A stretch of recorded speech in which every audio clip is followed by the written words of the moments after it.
여러분 안녕하세요.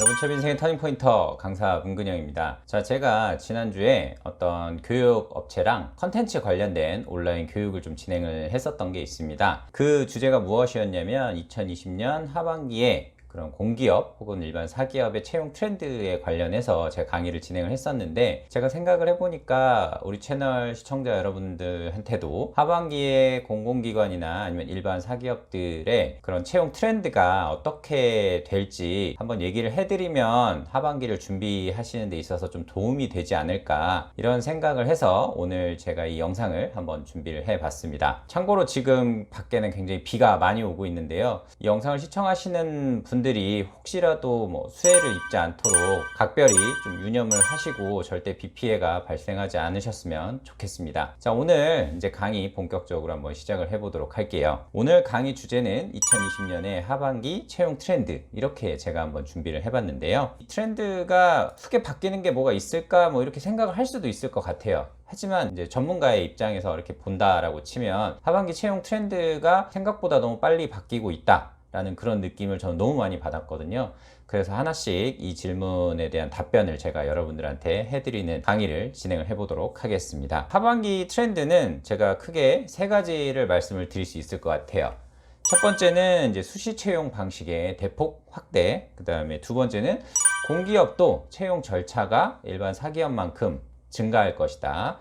그 다음에 세 번째는 당연히 온라인이나 언택트 채용 방식이 급속하게 또 늘어날 것이다. 이게 대기업만 있었다라고 하면 이제 중견뿐만 아니라 중소기업에도 이런 온라인 언택트 채용 방식이 증가할 것이다. 제가 이렇게 크게 세 가지 준비 한번 해봤습니다. 그럼 첫 번째 먼저 한번 살펴보도록 할게요. 수시 채용 방식이 변화가 될 것입니다. 대표적인 사례가 무엇이냐? 이미 우리나라 메이저 대기업 중에 가장 빨리 이거를 도입을 한 회사는 현대자동차가 있겠죠. 현대자동차는 이미 채용 방식을 전체 수시 채용으로 바꿨죠. 그로 인해서 이제 현대자동차에는 공채 개념이 없어졌고요. 이 이후에 LG그룹에서 9월부터는 정기 공채를 없애고 수시 채용 방식을 도입을 한다고 했습니다. 자, 그러면 이제 우리나라 메이저 대기업이라고 할 수 있는 곳에서는 삼성 하나만 남은 거죠.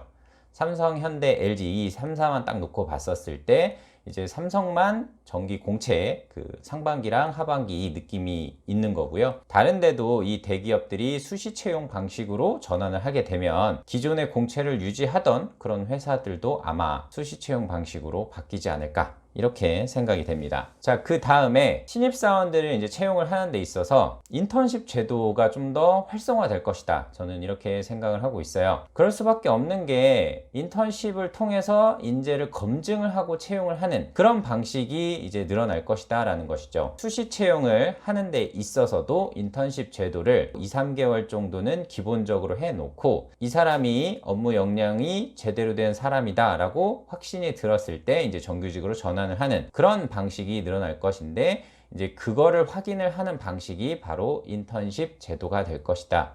그래서 기존보다는 인턴십 제도가 좀 더 늘어나지 않을까. 이거는 사기업 기준입니다. 자, 그리고 이런 인턴십 제도가 확산이 되고 더 많아진다 라는 것은 스펙보다는 업무 역량, 그 사람이 가지고 있는 전문성을 검증을 하겠다라는 기업들의 그런 그동안의 노력이 반영이 된 결과다. 저는 이렇게 생각을 하거든요. 실제로 대다수의 기업들이 인턴십 제도를 하면서 사원들한테 굉장히 많은 업무 관련된 지시라든지 성과물을 요구를 하는 경우가 있습니다. 기업들한테는 이제 인재를 뽑는 데 있어서 전문성 그리고 업무 역량, 이 부분을 매우 중요하게 생각할 수밖에 없는 그런 시대가 도래한 것이죠. 그래서 하반기에는 수시 채용 방식이 더 많은 기업들이 도입을 할 것이고 업무 역량을 강조하는 인턴십을 활용을 하는 기업들이 더 늘어날 것이다.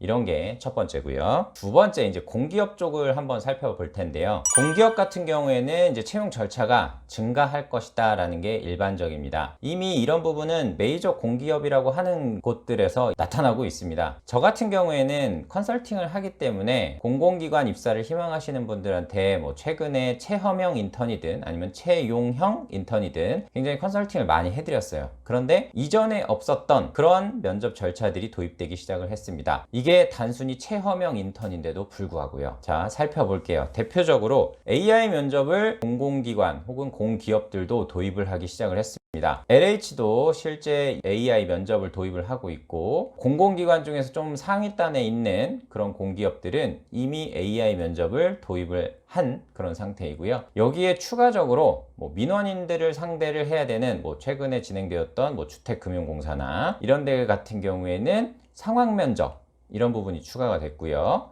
그 다음에 토론 면접, 그 다음에 PT 면접 이런 거는 기존에 있었던 거니까 거기에 플러스로 해서 더 과정이 추가가 된다, 이렇게 이해를 해주시면 될 것 같아요. 그래서 공공기관을 준비하시는 분들이라고 하면 예전에는 그냥 단순히 NCS만 준비를 했었다라고 하면 이제는 AI 면접도 대비하셔야 되고 상황 면접, 토론 면접까지 준비를 하셔야 되는 부담이 더 많아지는 이런 상황이 좀 벌어진 게 사실입니다. 그리고 공공기관을 쓰시려고 하시는 분들한테 자기소개서 항목이 점점 다변화되고 있다, 저는 이렇게 말씀을 드리고 싶어요. 최근에 공공기관에 그런 자기소개서 트렌드가 있거든요. 그 대표적인 게 첫 번째는 직무 경험, 두 번째는 복합 질문, 세 번째는 짧은 글자 수, 이렇게 되고 있거든요. 이거는 여러분들이 최신의 공공기관 지원서 항목을 한번 비교를 해 보시면 어떤 부분인지 알게 되실 겁니다. 항목이 굉장히 구체적으로, 예전에는 그냥 자기소개를 해 주십시오 이렇게 써 있다라고 하면 최근에는 본인의 강점이 무엇인지 자기소개를 몇백 자 이내로 작성을 하고 그것을 증명할 수 있는 사례, 그거를 또 몇백 자 이내로 제시를 하고 그로 인해서 본인이 이걸 우리 공사에 혹은 우리 공기업에 어떤 식으로 기여할 수 있는지 몇백 자 이내로 작성을 하십시오, 이렇게 했는데도 불구하고 글자 수는 600자, 700자 이 정도인 경우가 대다수거든요. 이게 앞으로 이 자기소개서 항목이 점차 이런 식으로 더 고차원적으로 좀 많이 바뀔 거다, 이에 대한 대비가 필요하다, 저는 이렇게 말씀을 드릴 수 있을 것 같고요. 그리고 체험형이라든지 채용형이라든지 이런 인턴을 통해서 채용을 하는 그런 기업들이 좀 더 많아질 것이다. 이거는 일반 사기업들 트렌드랑 어느 정도 일맥상통하는 부분이 있죠. 그만큼 업무 역량에 대한 검증을 좀 더 강화하겠다, 공공기관에서도 이제 직무 역량을 좀 더 강화하겠다라는 그런 의도가 반영된 게 아닌가, 이렇게 생각을 합니다. 이런 국가적인 재난 상황을 겪고 나서 온라인 채용 방식, 언택트 채용 방식이 더 활성화가 될 것이다, 저는 또 이렇게 생각을 합니다. 화상 면접을 도입을 하는 기업은 점차 증가하게 될 겁니다. 기존의 메이저 대기업들만 활용을 했다라고 하면 이런 화상 관련 앱이라든지 프로그램이 굉장히 많이 확산이 됐죠. 줌 같은 경우에도 굉장히 확산이 됐고 스카이프는 이전부터 많이 사용을 하고 있었고요. 이런 프로그램들 관련해서 지속적으로 도입을 할 수 있는 진입 장벽이 좀 낮아졌기 때문에 이로 인해서 기업들, 중소기업들이나 스타트업들도 화상 면접을 좀 더 많이 앞으로 도입을 하지 않을까, 이렇게 생각이 됩니다. 자, 그 다음에 AI 면접 비중이 앞으로는 좀 증가할 것 같아요. 기존에는 이게 AI 면접으로 해서 사람이 직접적으로 탈락을 좌지우지하는 퍼센트가 좀 낮았다라고 하면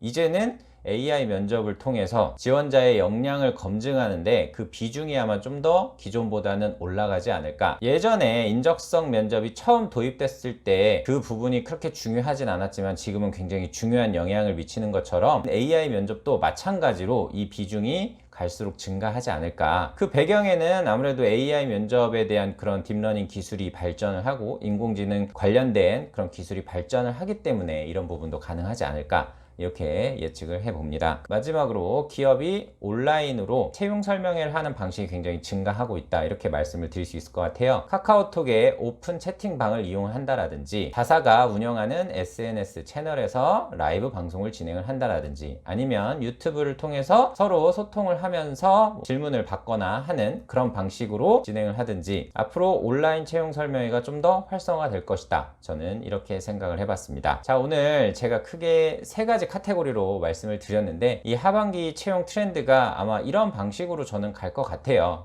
그러면 여러분들도 이에 대한 대비를 하는 게 취업을 하는 데 있어서 조금이라도 더 도움이 되지 않을까, 저는 이렇게 생각을 해봤습니다. 자, 하반기 이제 얼마 남지 않았습니다. 제가 오늘 촬영 날짜 기준으로 했을 때 8월 1일이거든요. 이제 한 달 지나고 나서부터는 본격적으로 하반기 진행이 될 겁니다. 그러면 하반기에서 여러분들이 이 트렌드를 알고서 꼭 준비하셔야 원하는 기업에 최대한 빠른 시간 안에 취업을 할 수 있지 않을까, 이렇게 생각을 합니다. 자, 오늘도 시청해주셔서 감사하고요. 다음번에 더 알찬 내용으로 찾아뵙도록 하겠습니다. 여러분들 취업 인생의 터닝 포인터 강사 문근영이었습니다. 고맙습니다.